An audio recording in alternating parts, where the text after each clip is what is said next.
اس میں بتائیے، میں بھی پاکستان کے سابق وزیر خزانہ کو جو کہ اسی حکومت سے تھے ان کو کوٹ کرتا ہوں. وہ ابھی بھی ان کا آرٹیکل تو سب کو حفظی ہو گیا جس میں انہوں نے ڈیفالٹ کے حوالے سے بات کی. ابھی بھی وہی کہتے ہیں کہ آئی ایم ایف اگر ہمارے ٹیبل پہ نہیں آیا تو ڈیفالٹ کا خطرہ برقرار رہے گا. تو آپ ان معنوں میں سے اگری کرتے ہیں کہ اگر آئی ایم ایف نے ہمیں اگلی قسط نہیں دی تو پھر وہ جو ہمیں لون ری پیمنٹ کرنے اس کے لیے ہمارے پیسے نہیں ہوں گے، اس سے ڈیفالٹ کا خطرہ بڑھ جائے گا؟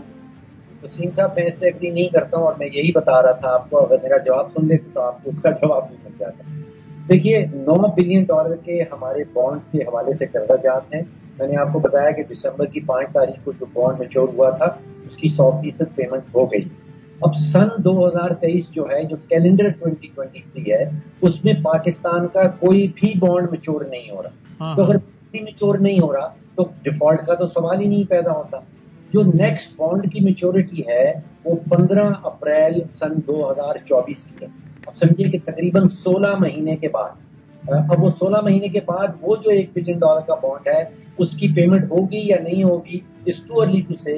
لیکن اگلے 16 مہینے میں کوئی بانڈ میچور نہیں ہو رہا اور اس کی وجہ سے کوئی ڈیفالٹ بھی نہیں ہو سکتی. ٹھیک ہو گیا، ٹھیک ہے، یہ پوائنٹ آ گیا. اب ذرا مجھے یہیں سے اپنے اگلے سوال کی طرف آنے دیں. فاروق صاحب، آپ سے پوچھ رہا ہوں کہ اب ظاہر ہر آدمی اس ڈیبیٹ کو اس اینگل سے دیکھنا چاہتا ہے نا کہ بھائی صورتحال میں بہتری کا کتنا امکان ہے، یہ بتائیں بھائی. یہاں سے آپ کو اگلے 1-2 سال میں معاشی حوالوں سے کوئی بہتری کی امید نظر آتی ہے یا مختلف عوامل کی وجہ سے ابھی یہ معاملہ خراب ہی ہوگا؟ اچھا، اب جو سیریس چیلنج ہے ہمارے ملک کے لیے، ہماری حکومت کے لیے، وہ اس کو ہم اکنامکس میں کہتے ہیں کرنسی کرائسس. ابھی ذکر بھی کیا گیا اس کا کہ ہمارے خزانے میں ڈالرز جو ہیں وہ ختم ہو گئے.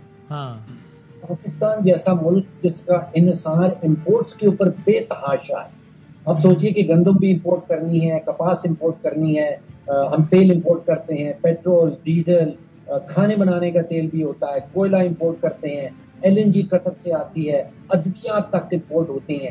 ان سب چیزوں کو امپورٹ کرنے کے لیے ہمیں چاہیے ڈالرز، اور ڈالرز ہمارے پاس تقریباً ختم ہو گئے ہیں. جیسے بھی بتایا گیا کہ تقریباً 4-5 ہفتے سے زیادہ کا امپورٹ کا کوریج نہیں بچا. یہ بہت ہی خطرناک معاملہ ہے اگر کرنسی کرائسس میں چلے جاتے ہیں. اس کو ٹیکنیکل زبان میں وہ بیلنس کرائسس بھی کہا جاتا. اب اس کا نتیجہ یہ ہو سکتا ہے کہ تو قلت ہو جائے گی، ان چیزوں شدید قلت ہو سکتی ہے. خدشہ ہے کہ بڑی سنگین قلت ہو سکتی ہے. اور دوسرا یہ کہ جب کرنسی تیزی سے گرتی ہے تو پھر نتیجے میں یہ سب چیزیں جو ہیں یہ اور مزید مہنگی ہو جائیں گی. تو کرنسی کرائسس کے جو نتائج ہوتے ہیں وہ بہت خطرناک ہوتے ہیں. لیکن ڈیفالٹ میں نے آپ کو ٹھیک ہو گیا، پوائنٹ ٹیکن. اچھا، اب اس کو میں ایسا کنکلوژن کی طرف لے کے جائیں اگر، تو خرم شہزاد صاحب یہ بتائیے کہ اس وقت آج کی تاریخ میں ہم دیکھ رہے ہیں خاص طور پہ نئے وزیر خزانہ کے بعد کہ پیٹرول پرائسز میں گورنمنٹ اس اعتبار سے اضافہ نہیں کر رہی اور کرنسی کی بھی ڈی ویلیویشن ایک جگہ پہ یعنی رکی ہے. دعوے تو خیر وہ کہہ رہے تھے کہ 200 سے بھی نیچے لاؤں گا، لیکن رکی ہے. ظاہر ہے اس کی وجہ ہمیں سمجھ میں آتی ہے کہ وہ چاہتے ہیں کہ سیاسی طور پر ان کی پوسچرنگ بہتر ہو. ان کو لگتا ہے کہ پچھلے وزیر خزانہ کے دور میں سیاسی حوالے سے ان کو ایسا بہت نقصان ہوا ہے. آپ معیشت کے اینگل سے دیکھ کے بتائیں کہ کیا یہ دونوں کام معاشی اعتبار سے ٹھیک ثابت ہو رہے ہیں یا یہ بھی ڈینٹ لگا رہے ہیں معاشی اعتبار سے ہماری معیشت کو؟ دیکھیں، بڑا اچھا کوشچن ہے یہ وسیم. پرابلم یہ ہے کہ ہم ایک وشیس سائیکل میں پھنس چکے ہیں. ایسا نہیں کہہ رہا میں کہ پھنسیں گے، ہم پھنس چکے ہیں. جیسے میں نے پہلے کہا کہ ہمارے اگلے 3 سال بہت ٹف ہیں. میں یہ نہیں کہہ رہا کہ اگلے 3 مہینے ٹف ہیں، 6 مہینے ٹف ہیں، اگلے 3 سال ٹف ہے، 3 سے 4 سال. نمبر 1 یہ تو آپ ریالٹی تو پہلے ایکسیپٹ کریں نا کہ 3 سال ٹف ہیں. آپ کے پاس ریزروز میں ڈالرز نہیں ہیں. آپ بالکل صحیح کہا کہ امپورٹس جو ہیں آپ کے ہاں جو ہیں وہ امپورٹس ڈریون اکانومی آپ کی ہے. 80%، تقریباً 80% حصہ امپورٹس کے اندر، اور میں 85 سے 90 بھی کہوں تو غلط نہ ہوگا. ہم امپورٹ کر کے اپنی ضروریات پوری کرتے ہیں اور ہماری ایکسپورٹس کا کافی حد تک حصہ امپورٹس پہ ڈیپینڈنٹ ہے. تو امپورٹس کو روکنا بھی صحیح اسٹریٹجی نہیں ہے، کیونکہ امپورٹس آپ روک رہے ہیں نا تو گرے اکانومی کھڑی ہو رہی ہے، اسمگلڈ اکانومی کھڑی ہو رہی ہے. آج آپ ڈالر لینے جائیں تو آپ کو اوپن مارکیٹ میں کرنسی ڈیلر یہ کہتا ہے کہ ڈالر نہیں ہے، ڈالر 260 پہ بھی نہیں ہے، 70 پہ بھی نہیں ہے. تو ایکچوئل مارکیٹ تو وہ ہے نا، ایکچوئل نمبر جو اسٹیٹ بینک کوٹ کر رہا ہے وہ بھی غلط ہے کہ انٹر بینک میں جو ہے 224 227 کا ڈالر ہے وہ نہیں ہے. ایکچوئل ریٹ پر لے کر آئیں. دیکھیں، سب سے پہلے آپ ریالٹی ایکسیپٹ کریں کہ ایکچوئل ریٹ جو کرنسی کا ہے وہ لے کر آئیں مارکیٹ میں. ایکچوئل ریٹ آئے گا نا مارکیٹ میں، اس سے ریپرکشنز آئیں گے، لیکن ایٹ لیسٹ آپ کی نیچرل کنٹین ہوگی امپورٹس آگے جاتے ہوئے. کرنسی کو آپ نے ریئلسٹک جو ہے وہ مارکیٹ بیس کرنا ہے. نمبر 1. سیکنڈلی اگر آپ کے پاس ایک سلور لائننگ ہے جو کہ ہمارے لیے بڑا ہمیشہ اچھا پروف جو ہے پروون جو ہے نا وہ سکسیس اس کی ہوئی ہے، وہ یہ ہے کہ آئل پرائسز نیچے آ رہی ہیں. آئل پرائسز برینٹ جو ہے اس وقت مڈ 70s میں چل رہا ہے اور ہوپ فلی یہ 60 تک آ سکتا ہے اگلے کچھ مہینوں میں. اگر یہ 60 تک آ گیا اور مزید نیچے آیا، اور اس کے امپیکٹس ہمارے ہاں 3-4 اچھے ہو سکتے ہیں. ہمارے یہاں ڈالر کی ریکوائرمنٹس کم ہو سکتی ہیں کیونکہ 1/3 حصہ ہم صرف انرجی امپورٹ کرتے ہیں ٹوٹل امپورٹ میں. تو ہمارے یہاں ایک امپورٹ بل نیچرلی اس سے کم ہو سکتا ہے، نمبر 1.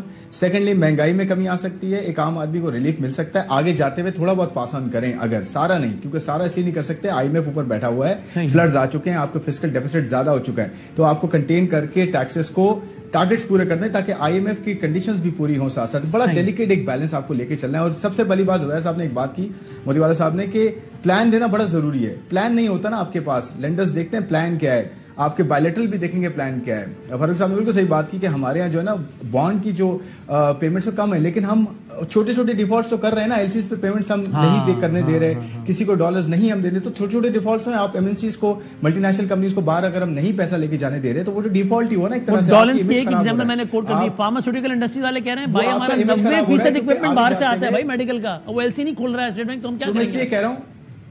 میں اس لیے کہہ رہا ہوں کہ دیکھیں ایک سلور لائننگ اگر یہ ہو گئی، مہنگائی میں کمی ہو سکتی ہے، کرنٹ اکاؤنٹ ڈیفیسٹ میں کمی ہو سکتی ہے، آپ کے یہاں کنٹین ہو سکتی ہے ہر چیز. لیکن اگر نہیں ہوا، آپ کو اس پہ ڈیپینڈنٹ نہیں ہونا کہ یہ آئل پرائسز نیچے آ جائیں گی تو ہم کچھ کریں گے. ہمیں یہ کرنا ہے کہ آئل پرائسز نہیں بھی نیچے آتی ہیں، ورسٹ کیس میں ہم کیسے بیلنس لے کے آ سکتے ہیں، کیسے بائلیٹرل کے پاس جائیں. $30 بلین کی ریشیڈولنگ ہو سکتی ہے 3 سے 5 سال تک. اس درمیان میں وار فوٹنگ بیسس پہ سب مل کر کام کریں. اس کے علاوہ آپ کو لگتا ہے کہ اور کچھ آ رہا نہیں؟ صحیح ہے. زبیر صاحب آپ بتائیے آج جو 75 سال میں نہیں کیا. جی کیا کہہ رہے ہیں؟ جو میں کہہ رہا ہوں جو 75 سال میں نہیں کیا وہ اگلے 3 سال میں ہم کرنے کی دل کے بہلانے کو خرم صاحب یہ خیال اچھا ہے. کوئکلی بتا دیں خیال اچھا ہے زبیر صاحب، آج اگر آپ کو پتہ چلے بھائی جان کہ صبح جو ہے وہ الیکشن کی تاریخ کا اعلان ہو گیا ہے، 3 مہینے بعد الیکشن ہو رہا ہے، یہ ہو رہا ہے، تو کیا آپ کہیں گے کہ بھائی صورتحال میں اس اعتبار سے بہتری ہے کہ انسٹیبلٹی کا فیکٹر یا انپریڈکٹیبل سچویشن اس میں کمی آئی ہے، تو کم از کم انویسٹر کو پتا ہے کہ اچھا آگے ہونا کب کیا ہے، تو وہ کچھ ڈیسیژن لے گا، تھوڑا پیسہ آئے گا مارکیٹ میں. Does it makes any sense economically? میں بالکل یہ سمجھتا نہیں ہوں کہ الیکشن کے اعلان سے یا نہیں ہو لینے سے، الیکشن ہو جانے سے ساری چیزیں ٹھیک ہو جائیں گی. کیونکہ آپ ایک بات سمجھ لیں کہ ہم کو $75 چاہیے اور ہمارے پاس $60 ہیں. ہر سال ہم نے $15 بلین بلیڈ کر رہے ہیں. یہ $15 بلین ہم نے پیدا کرنے، یا قرض لے کر کریں یا اپنے ایکسپورٹ کو بڑھا کر کرے یا اپنے امپورٹ کو کم کر کے کرے. یہ دیکھیں یہ باتیں کر دی بالکل ٹھیک نہیں. میں تو سمجھتا ہوں ایز اے بزنس مین میں بالکل کلیئر سمجھتا ہوں کہ ہمارے پاس کوئی پروگرام ہونا چاہیے. ایڈ ہاک میں ہم کیا کرنا چاہتے ہیں؟ کیا LCR روکنے سے ہم اپنے ملک کو بچا لیں گے؟ کیا امپورٹ نہیں کرنے سے اپنی انڈسٹری بند ہو جائے گی؟ آپ کے را مٹیریلز نہیں آ رہے، اسپیئر پارٹس نہیں آ رہا، اس کو اگر آپ دیکھنے جائیں گے اس سے نہیں ہوگا. آپ کو ایک کانکریٹ پروگرام چاہیے. ہاں پروگرام آپ لیں، آپ IMF کے پاس جائیں، آپ ورلڈ بینک کے پاس جائیں، ڈونرز کے پاس جائیں، ایک ڈیفینیٹ پروگرام لے کے جائیں کہ ہماری ڈیفیسٹ 15 بلین ہے، اس کو ہم 3 بلین ایسے کم کریں گے، ہم امپورٹ سبسٹیٹیوٹ انڈسٹری لگائیں گے. آپ سب سے پہلے چائنا کے پاس جائیں کہ ہم آپ سے $18 بلین $20 بلین کا امپورٹ کرتے ہیں. آپ اللہ کے واسطے یہ کام کریں، آپ ہمارے دوست ہیں. ہر وہ آئٹم جو $1 بلین یا اس سے زیادہ کی امپورٹ ہوتی ہے، ایک آئٹم، اس کو آپ ان سے کہیں گے اس کا کارخانہ یہاں لگائیں. اس سے کیا فائدہ ہوگا کہ آپ کا امپورٹ کا بل کٹے گا، پلس وہ ریجن کی اس آئٹم کی جو ایکسپورٹ ہوگی وہ یہاں سے وہ ایکسپورٹ کریں گے، تو آپ کا ایکسپورٹ بڑھے گا، امپورٹ گھٹے گا. اس کے بعد اگر آپ ریمیٹنسز کی بات کرتے سر ایک بادہ میں ایک بہت ضروری وہ یہ ہے کہ دیکھیں آپ ہوم ریمیٹنسز میں بڑا کام کر سکتے ہیں. میرے حساب سے $30 بلین آ رہا ہے، یہ شاید اور کم ہو جائے گا اگر $20 کا فرق ہوا تو. میں یہ کہتا ہوں کہ اس کے لیے ایک اسپیشل ریٹ انٹروڈیوس ہونا چاہیے فار ہوم ریمیٹنسز کہ اس کا $5 $7 $10 اس کا بڑھا کے اگر آپ دے دیں آپ کے پاس $5-7 بلین وہ ایکسٹرا آ جائیں گے. یہ آپ کو آؤٹ آف باکس سولوشن لینے پڑیں گے. آپ روٹین اور ٹرانزیکشن چیزوں سے آپ نہیں کر سکتے. اب میں چلے اس میں ابھی اور مزید نشست کریں گے تو ہوگا، تو اس میں بات کریں گے کہ بظاہر تو بڑی اچھی باتیں لگ رہی ہیں، تو یہ باتیں تو اچھی لگ رہی ہیں، وہ آپ ٹی وی پر کہہ رہے ہیں کوئی سیکرٹ تو نہیں ہے، تو یہ کیا اتنا اگر آسان ہے تو یہ امپلیمنٹ کیوں نہیں ہو رہی، اس پہ بات چیت کیوں نہیں ہو رہی؟ اس پہ الگ نشست کریں گے، یہ کہانی پھر صحیح. اور صاحب آخر میں آپ بتا دیں ایک پورا پروگرام چاہیے آپ کو. ہاں صحیح بات. پروگرام تو پورا تقریباً آج بھی کر دیا، لیکن مزید پروگرام چاہیے. فاروق صاحب اکانومی کے اینگل سے بتائیے کہ اگر یہ پاکستان میں گورنمنٹ کا چینج نہ ہوتا تو معاشی صورتحال تو بھی یہیں کہیں کھڑی ہوتی، یا یہ اس کی وجہ سے انسٹیبلٹی آئی اور بالکل دھڑام سے ہم نیچے گر گئے، یا نہیں اس کو اس سے جوڑنا ٹھیک نہیں ہے آپ کی رائے میں؟ دیکھیے معیشت کے اندر 2 بنیادی بیماریاں کہلاتی ہیں، ایک بجٹ کا خسارہ اور ایک تجارتی خسارہ. جو نتیجہ نکلتا ہے وہ ہے کرنسی کی کرائسس یعنی کہ ڈالر کا فقدان. یہ اگست 2021 میں ہمارے خزانے میں تقریباً 21 ارب ڈالر پڑا. جس کی جو روٹس ہیں جو کرنسی کرائسس کی وہ تقریباً سپتمبر 2021 میں شروع ہو گئی. وہاں سے ہمارے جو ریزروز ہیں وہ گرنا شروع ہو گئے. اپریل کا جو مہینہ ہے سن 2022 کا جب نئی حکومت آئی ہے تو آپ سوچئے کہ جو ان کو دو چیزیں ورثے میں ملی تھیں، ایک پاکستان کی 75 سالہ معاشی تاریخ کا بلند ترین تجارتی خسارہ اور دوسرا پاکستان کی 75 سالہ معاشی تاریخ کا بلند ترین بجٹ کا خسارہ.